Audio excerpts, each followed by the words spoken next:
I read a lot anyway. Last year I kind of set myself a task to read all of the basic books to kind of like it was two reasons really: to find out if there was anything really basic that I'm not doing that I should be doing, or if any of the basic books have any kind of real like bit of secret sauce in them that the other ones don't. And the other reason was I was on a bit of a quest to just find what is the best book to recommend to my friends when they find out eventually that I'm doing this podcast because I'm a world superstar and I'm on Letterman.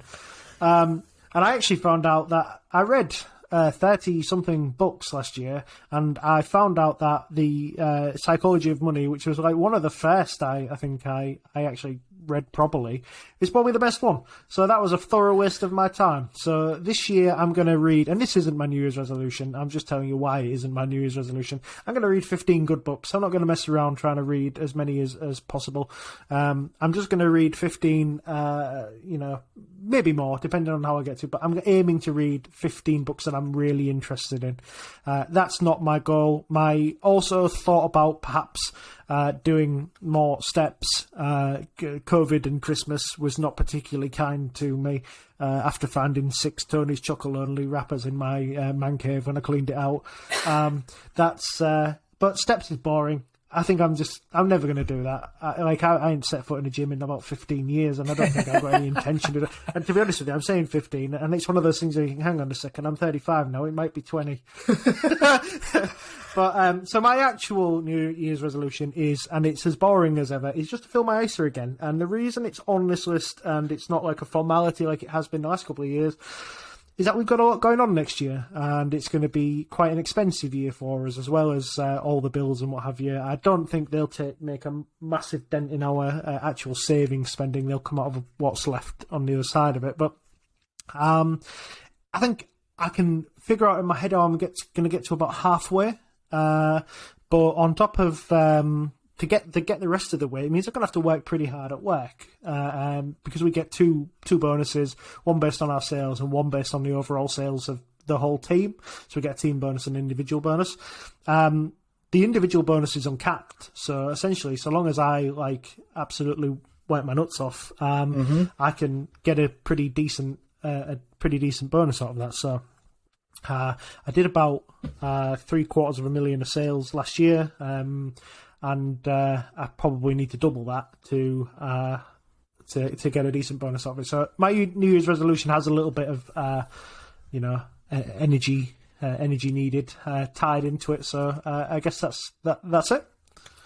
$750,000 of sales, looking to try and do more than that. Is that going to be tough in the kind of economic climate? I mean, people know your industry what industry you're in. It feels like it's on a slight downswing, or no?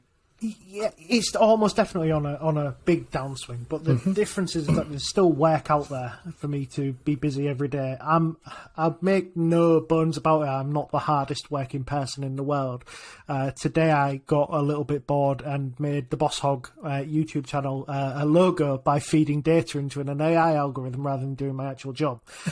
So I'm not the hardest working person in the world, but I do, because the size of the projects I get involved in, I can basically get a month's budget in a day's work, and then it's all about smartening out from that period onwards. But the idea being that I will try and work a bit harder and be a bit more dedicated, and I'll churn out obviously some better results, hopefully. Filling the ISA is always a good ambition to have for a year, I think. I mean, it's something that we kind of want to do. When does it ever hurt to kind of fill your ISA? It might be there are good years and better years for doing these sorts of things, but I think it's always a good thing to aim to do. I didn't put it as mine this time, but I probably could have. I'm also kind of slightly wary about my ability to do it. We're nowhere near we're about a quarter away from the new financial year. That's not till April, but I've filled this year's, and I'm trying to get ahead a little bit because I'm conscious that I filled my ISA this time sort of by not cheating, but by doing a bunch of things that are not repeatable, like selling stuff that I own. I've sold a load of books, which I now don't have, can't sell them again, basically, and they won't be contributing to next year's ISA deposit. So it's going to be an interesting one for that. And I also can't easily work harder and push things. I mean, I could easily work harder, but I don't obviously get paid more if I work harder, which is so a slightly different kind of... I'm not on a bonus system, basically, is what I'm thinking there. So, yeah, always an interesting one to have. The Psychology of Money, by the way, also on Blinkist, if anyone's interested in trying out the trial there. I imagine I should have some sort of referral link for this. Which not sponsored. No, we're definitely not sponsored. If I find one, I'll put one in the show notes after this, but no promises that I will. Have a look down below if you're interested in trying out a free trial for Blinkist. There may or may not be anything there. But do tell us what your New Year's resolutions are, if you've got any that you're hoping to try and achieve or stick to. Our man Sam Late is working his way through his financial planner stuff. Good luck to him.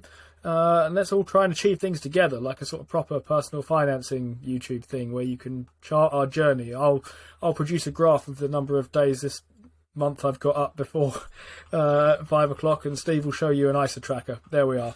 Yeah, Red actually posted something in the Discord. It might be nice to read this from Atomic Habits. So he's got a quite famous quote, and it says, "Nothing sustains motivation better than belonging to a tribe. It transforms a personal quest into a shared one."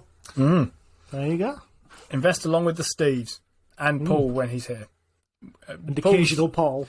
Yeah, Paul's resolution is to turn up to at least 5 podcasts.